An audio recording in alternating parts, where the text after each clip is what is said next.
Selamat kepada Bupati dan Wakil Bupati yang baru saja dilantik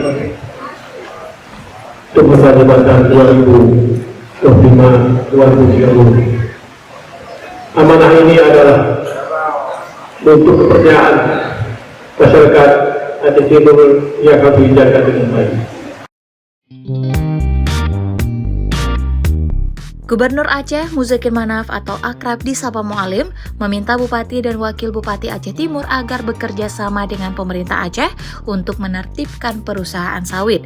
Ia mengatakan luas kebun sawit perusahaan yang ada di Aceh Timur harus sesuai dengan hak guna usaha atau HGU. Perusahaan juga harus memperhatikan petani dan masyarakat sekitar. Hal tersebut disampaikan Mualim usai melantik Iskandar Usman Al-Farlaki dan T. Zainal Abidin sebagai Bupati dan Wakil Bupati Aceh Timur masa jabatan 2025-2030 dalam rapat paripurna DPRK Aceh Timur pada Rabu 19 Maret 2025.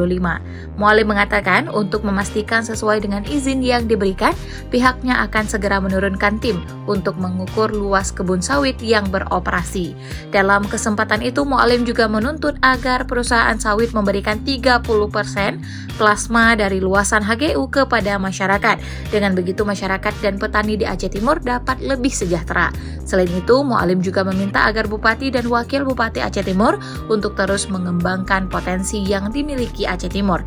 Ia menyebutkan Aceh Timur punya potensi besar di sektor pertanian, perkebunan, kelautan, dan perikanan yang bisa dimanfaatkan untuk memajukan daerah. Dalam kesempatan yang sama, Mualim juga berpesan agar Bupati baru dapat menjaga keharmonisan hubungan dengan pihak DPRK, kemudian menjalin koordinasi yang baik dengan pemerintah Aceh.